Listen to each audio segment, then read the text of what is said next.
आप सभी के हृदय में विराजमान परमात्मा को मेरी राम राम।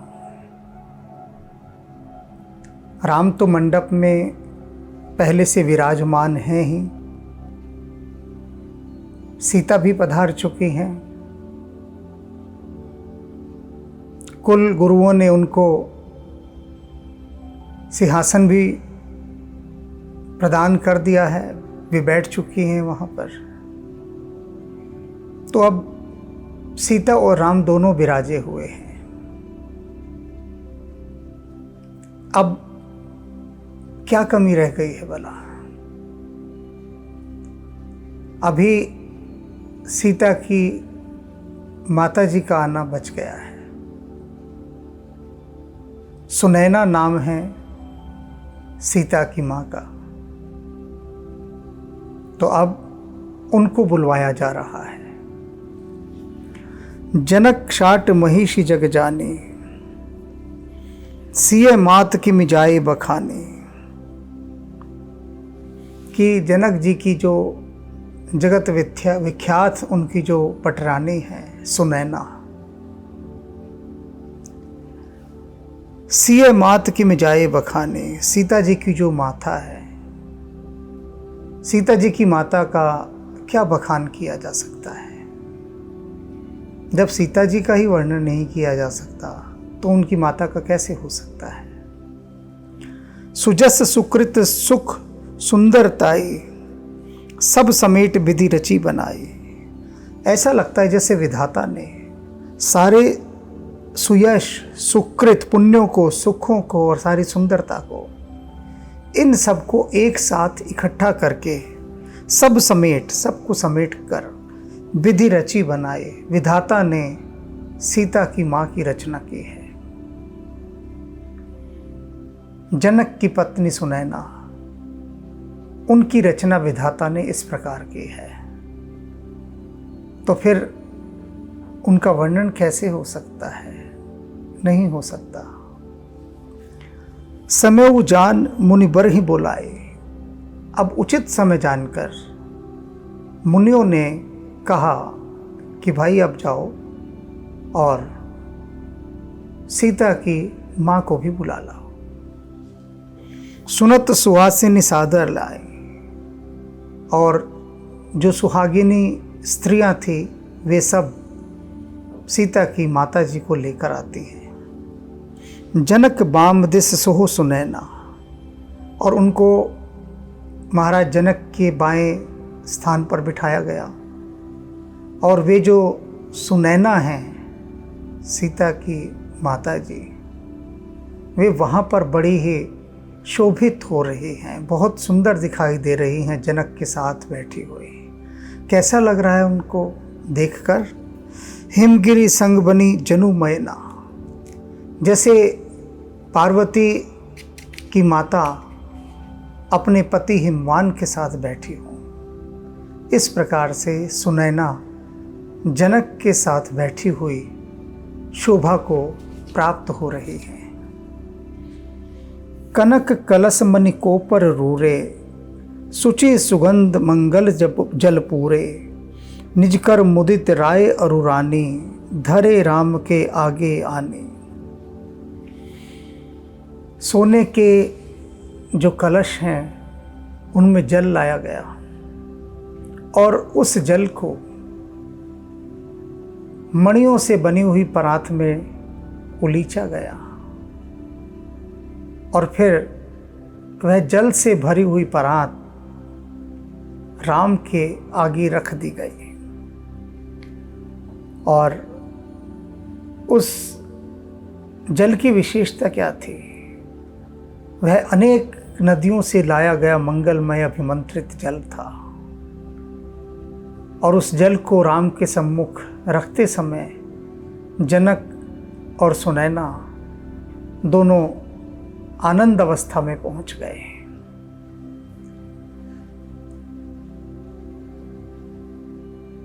पढ़ई वेद मुनि मंगल वाणी, और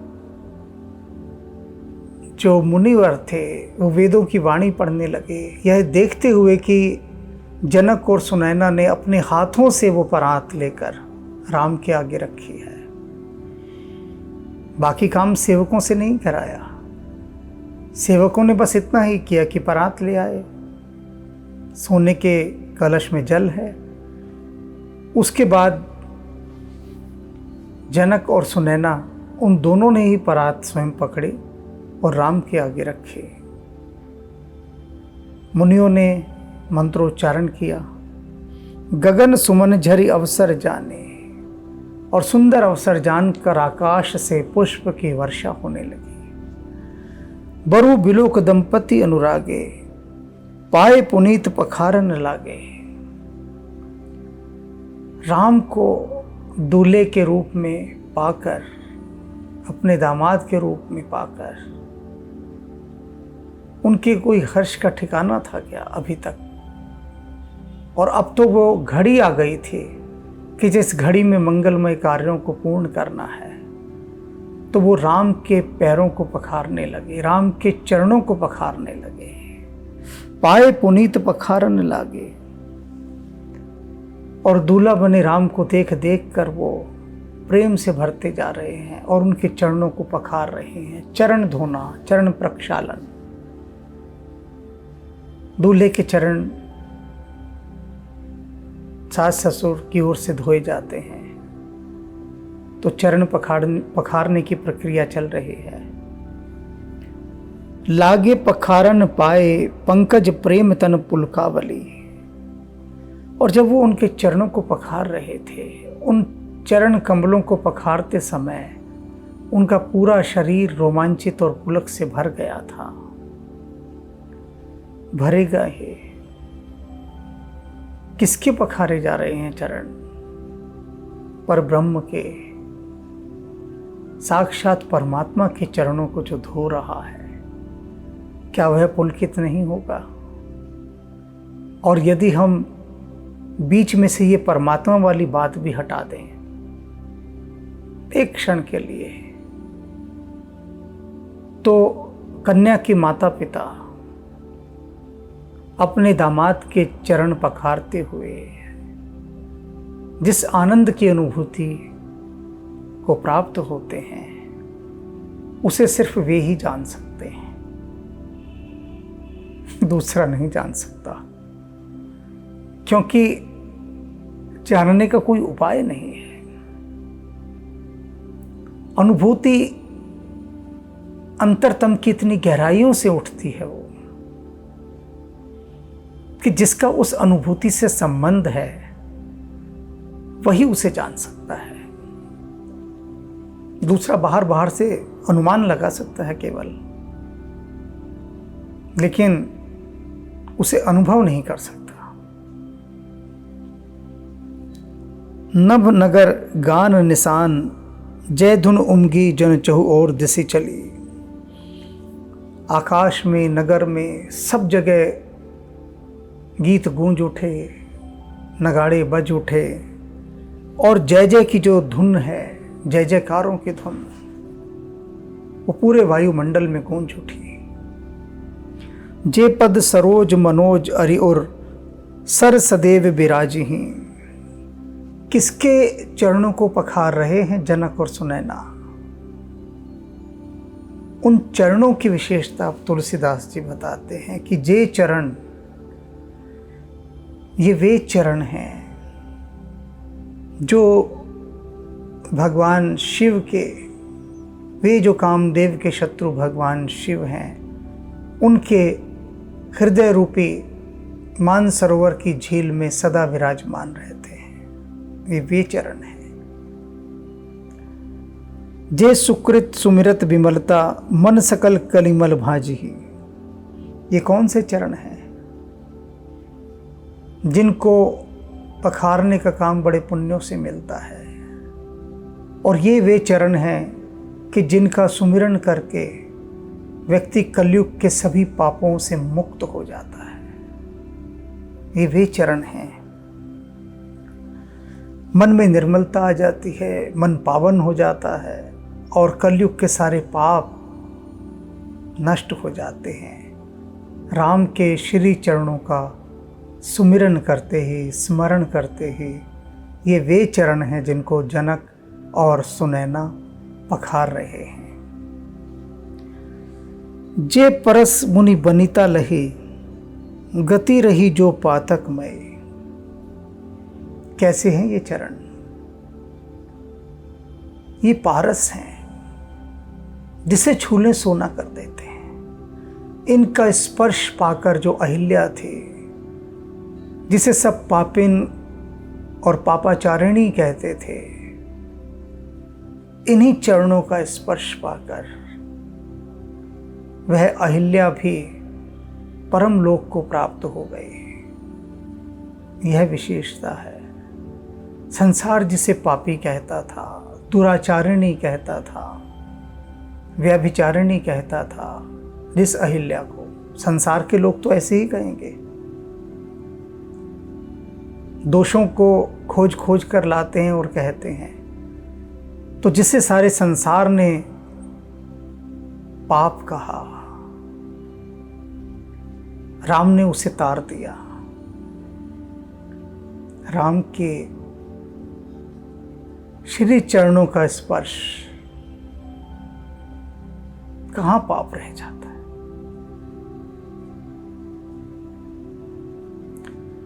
राम के चरणों का सानिध्य और पाप रह जाए, वहां तो परम मुक्ति है। शंकर जिनको शंभु सिर सुचिता अवध सुर बरनई, वह गंगा नदी जो पवित्रता की सीमा कही जाती है, वह गंगा नदी इन्हीं श्री चरणों का मकरंद है। राम के चरणों का मकरंद है वह पतित पावनी गंगा। यह इन चरणों की है महिमा। करी मधुप मन मुनि जोगी जन, जैसे ही अभिमत गति लहे। और ये जितने भी योगी हैं, मुनिजन हैं, इनका मन भंवरा बन के राम के श्री चरणों के चारों ओर मंडलाता रहता है। भ्रमण करते रहते हैं, झूमते रहते हैं। राम के चरण कमलों पर जिनका मन हर समय डोलता रहता है, मंडलाता रहता है, वे मुनि, वे योगी, वे इन्हीं चरणों का आश्रय पाकर मुक्ति को प्राप्त होते हैं। ये उन राम के चरण हैं। जे पद पखारत भाग्य भाजुन, जनक जय जय सब कहे। ते पद पखारन, उन श्री राम के चरण कमलों को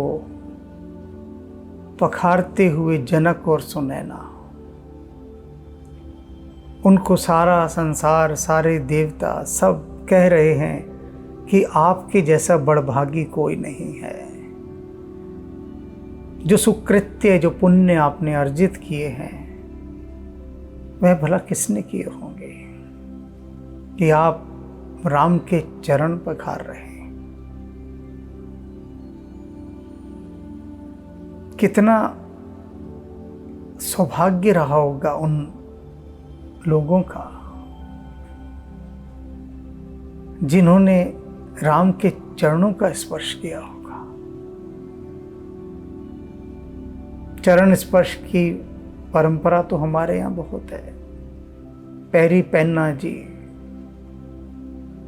10 फुट दूर से पैरी पहनना जी।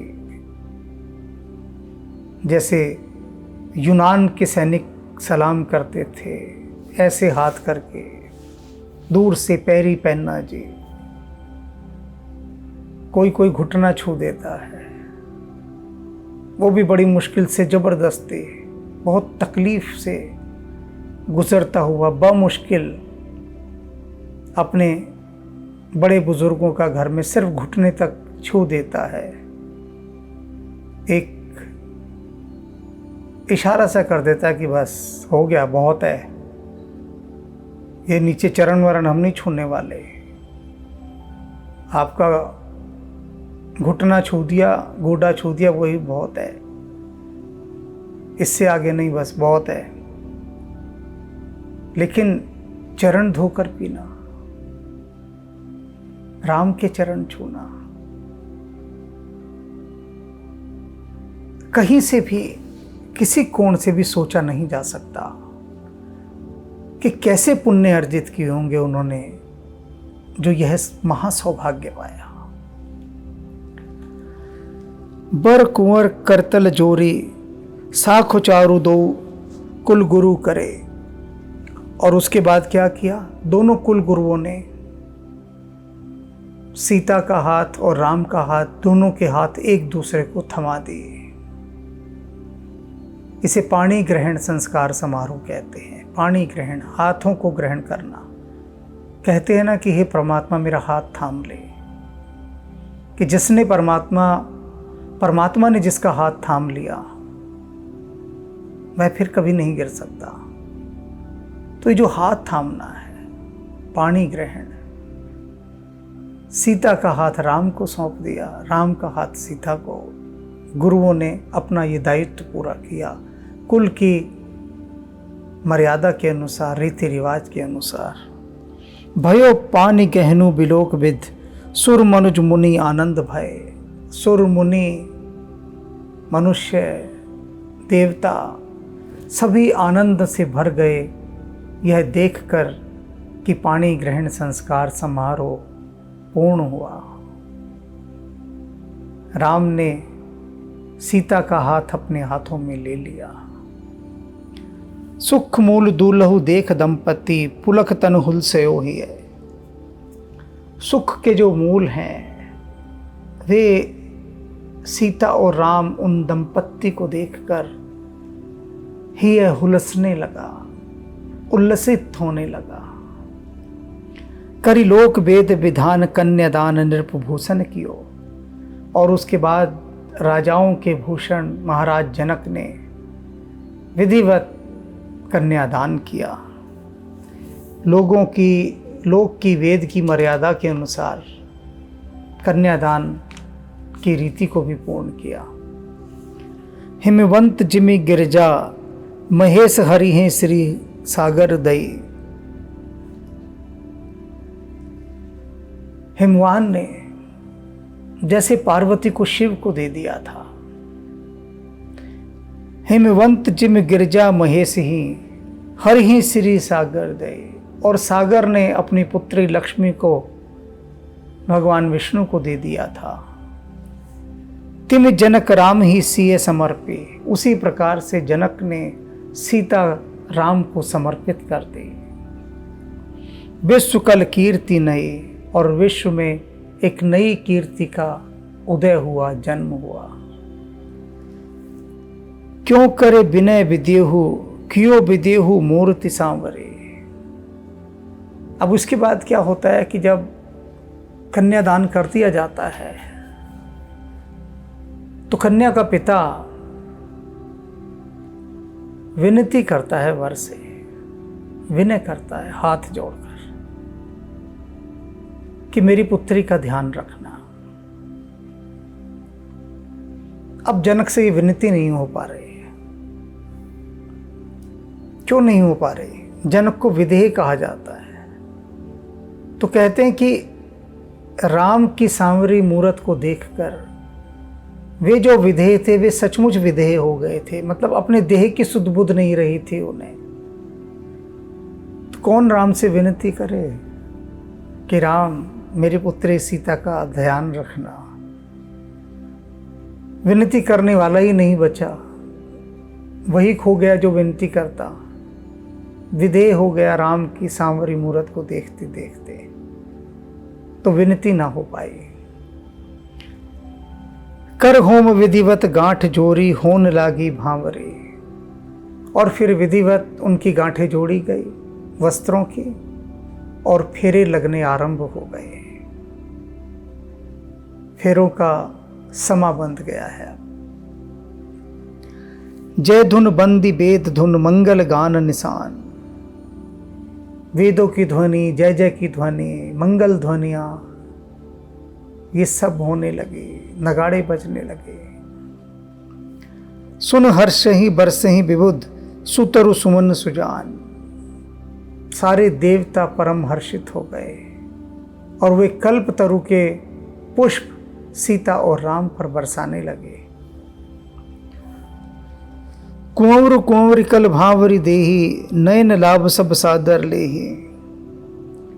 वर और वधू दोनों के फेरे आरंभ हो चुके हैं। नयन लाभ सब सादर लेही, और उपस्थित सारे लोग उन फेरों से लाभान्वित हो रहे हैं, अपनी आंखों को तृप्त कर रहे हैं। जाई ने बरनी मनोहर जोड़ी, ऐसी मनोहर जोड़ी है राम और सीता की कि उसका वर्णन नहीं किया जा सकता। जो उपमा कछु कहू सो थोरी। तुलसीदास जी कहते हैं मैं उपमा दे भी दूं, कोई कठिनाई नहीं है मुझे उपमा देने में, लेकिन सब छोटी पड़ जाएंगे, थोड़ी रह जाएंगे।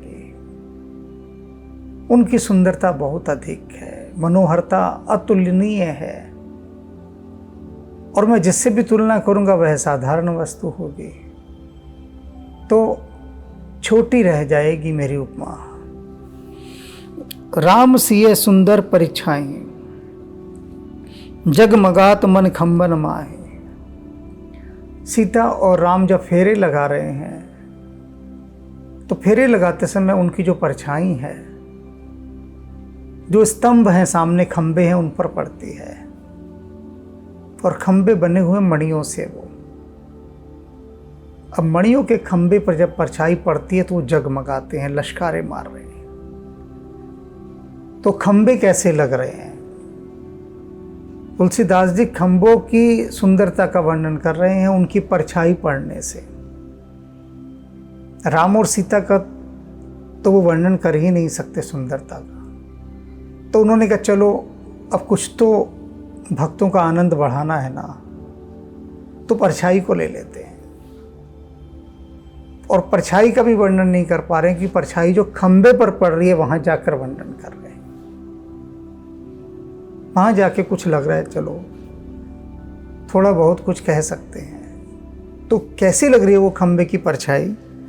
मनहु मदन रति धरी बहु रूपा, जैसे कामदेव और उसकी पत्नी बहुत सारे रूप धारण करके उन खंभों पर आ गए हो।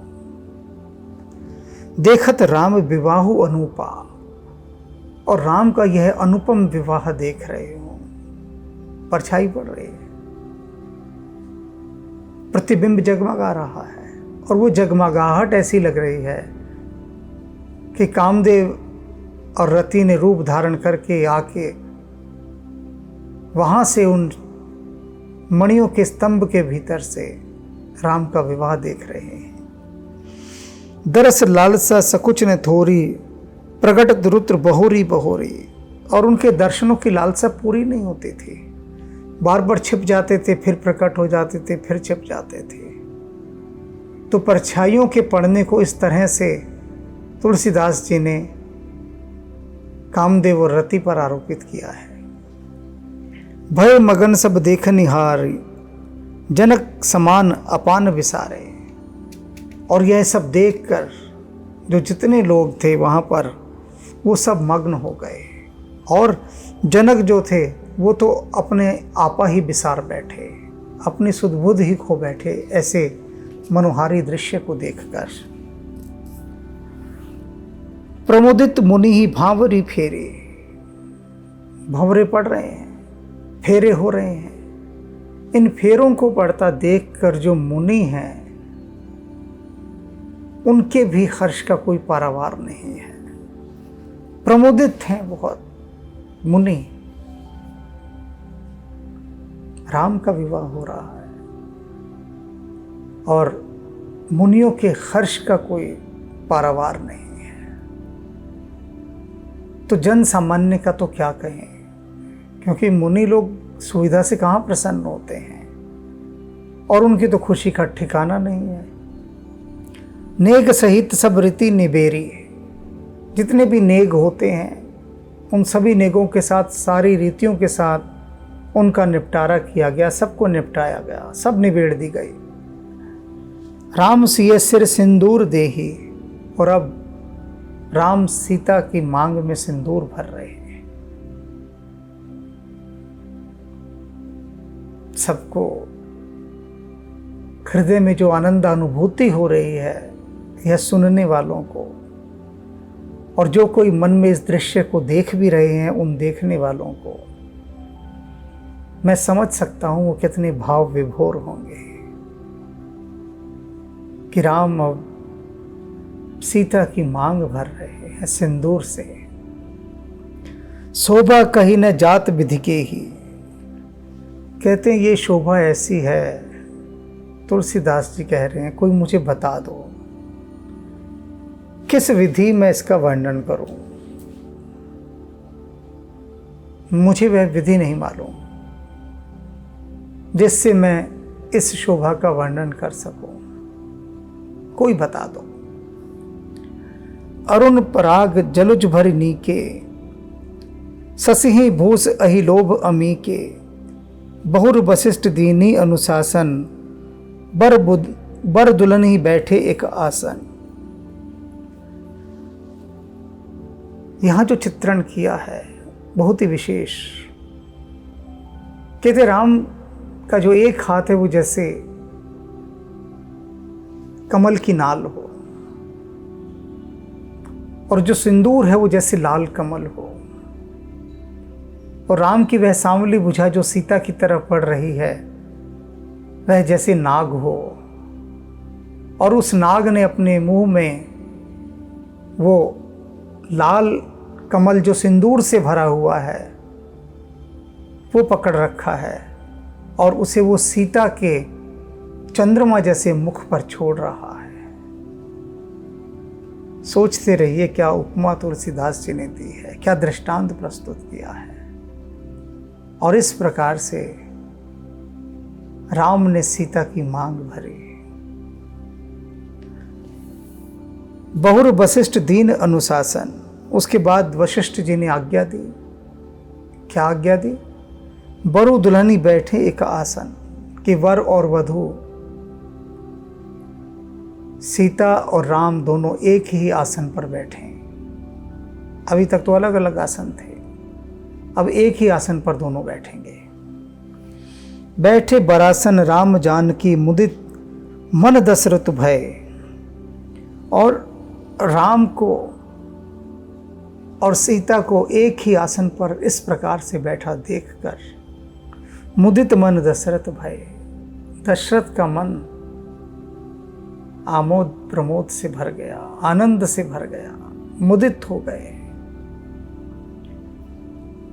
और कैसे मुदित हुए? तन पुलक पुनि पुनि देख, अपने सुकृत सुतरु फल नए। बार बार पुलकित होकर देख रहे हैं सीता और राम को, और ऐसा अनुभव कर रहे हैं कि जैसे उनके कल्प वृक्ष के अंदर, जो पुण्यों का कल्प वृक्ष है, दशरथ ने जितने भी पुण्य किए हैं उन पुण्यों का जो कल्प वृक्ष है उसमें जैसे कि नए फल लग कर आए हैं। सीता और राम की यह जोड़ी उनको अपने पुण्यों के वृक्ष, कल्प वृक्ष में लगे नए फल जान पड़ रहे हैं। भर भुवन रहा उछाऊ राम, विवाहु भा सभी कहा। 14 भवनों में यह उत्साह भर गया, आनंद भर गया, यह शुभ समाचार खुशी की तरह फैल गया कि राम और सीता का विवाह हो गया है। हर तरफ जहाँ देखो यही सुनाई दे रहा था कि राम और सीता का विवाह संपन्न हुआ। के ही भांत बरनी सिरात, रसना एक यहु मंगल महा। कहते कि सारे 14 भवनों में सब जगह ये बात फैल गई, खुशी की लहर दौड़ गई, दिशाएं गाने लगी कि सीता और राम का विवाह हो गया, संपन्न हुआ विवाह। तुलसीदास जी कहते हैं लेकिन ये बात संपन्न नहीं हुई है। विवाह चाहे संपन्न हो गया हो, किंतु के ही भांति बरनी सिरात, इस वर्णन को मैं कैसे समाप्त कर सकता हूँ? ये तो हो ही नहीं सकता।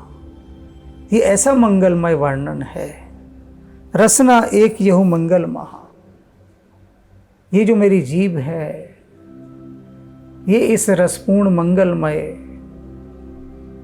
इस विवाह का वर्णन करते करते थक नहीं सकती है, कभी नहीं थकेगी।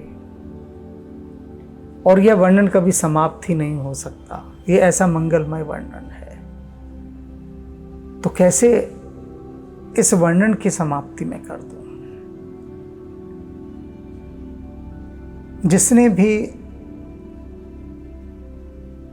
इन प्रसंगों में अभी जो राम विवाह के चले हैं,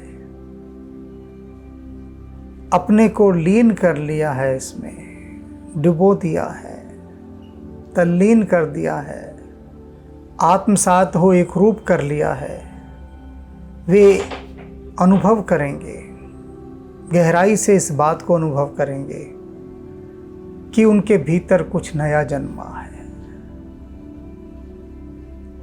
शांति, भक्ति, शक्ति और न जाने कितने प्रकार की नवीन क्रियाएं उनके भीतर अब करवटें लेने लगी हैं।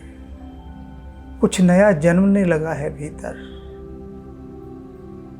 यह साधारण नहीं है, क्योंकि यह प्रसंग भीतर की ऊर्जा को, भीतर के चक्रों को जाकर छूता है और व्यक्ति एक दूसरे लोक में जाकर श्रीमद् में डूब जाता है। तो आप भी प्रयास करें इस पूरे दृश्य का, राम और सीता के फेरों का, उनका पाणी ग्रहण संस्कार, ऋषि मुनियों द्वारा पुष्पों की वर्षा करना,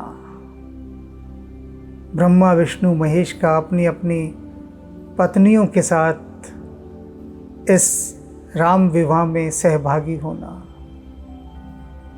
कितनी सारी चीज़ें हैं जिनको यदि हम बार बार अपने हृदय के पटल पर जिनकी पुनरावृत्ति करेंगे तो एक दिव्य सुगंध वहाँ पर उत्पन्न होगी।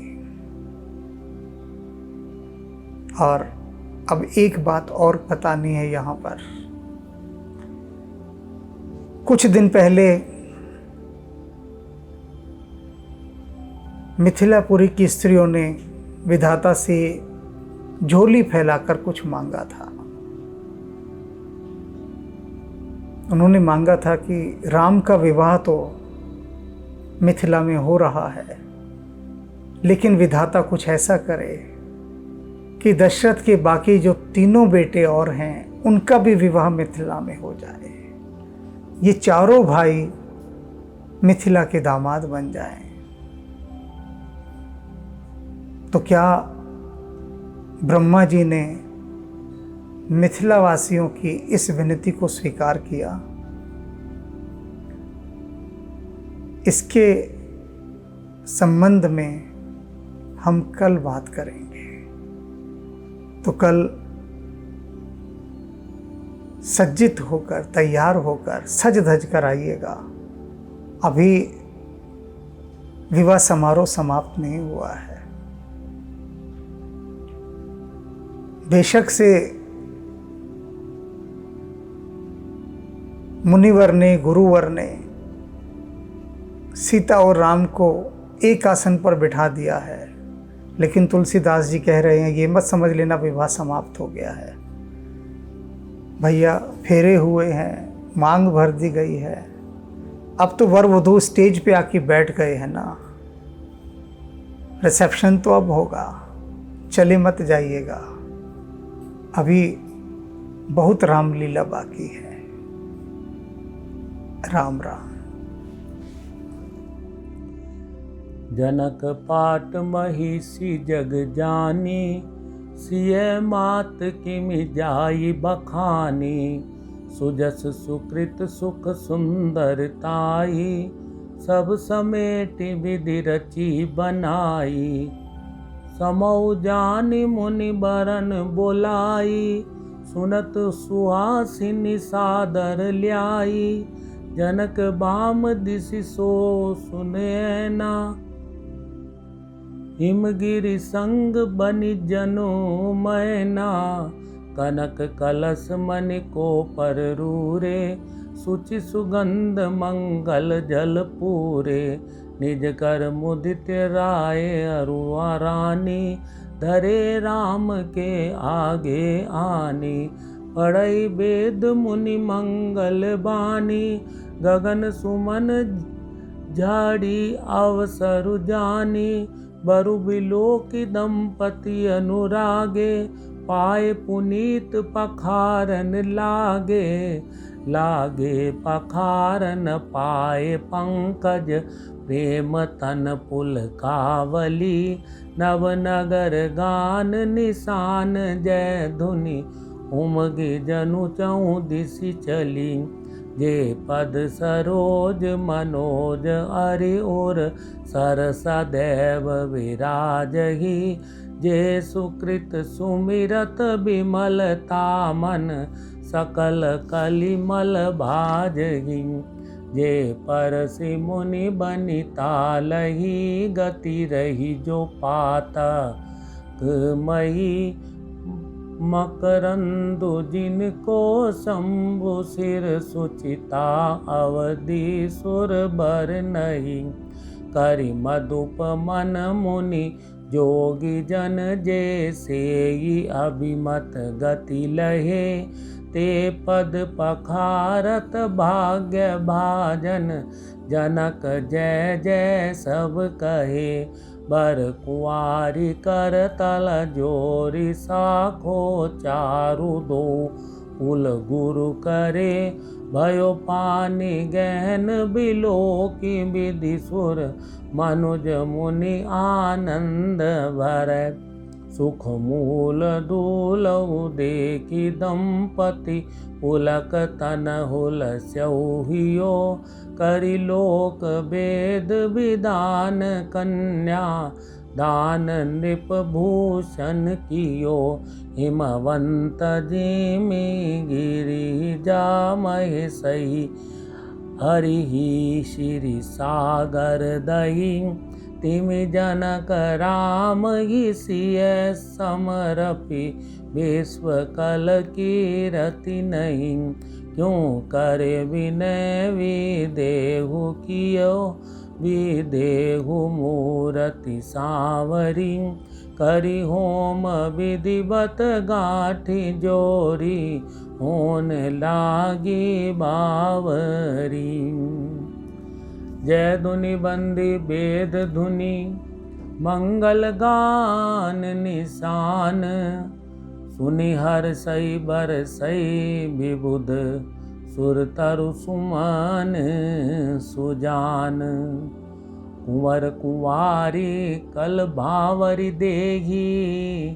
नयन लाभ सब सादर लेही, जाई न बरनि मनोहर जोरी।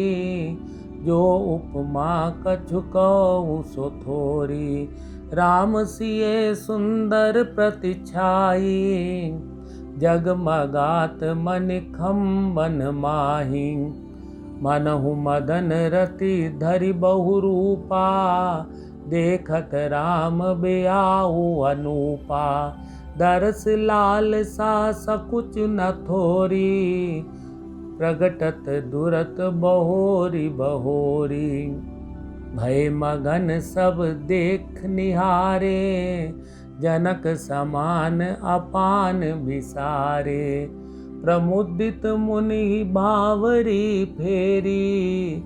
नेग सहित सब रीति निबेरी, राम सिय सिर से दूर देही। शोभा कही न जाति विधि केहि, अरुण पराग जलज बरिनी के। शशि भूष अहि लोभ अमी के, बहुरी विशिष्ट दीनी अनुशासन। बरु दुलहिनी बैठे एक आसन, बैठे बरासन राम जानकी। मुदित मन दशरथ भये, तन पुलक पुनि पुनि देखी अपने, सुकृत सुर तरु फल नहीं, भरी भुवन राहा उछाऊ राम, विबाहु भा सब ही कहा, के ही भांति बरनि सिरात रसना, एक यहु मंगल महा।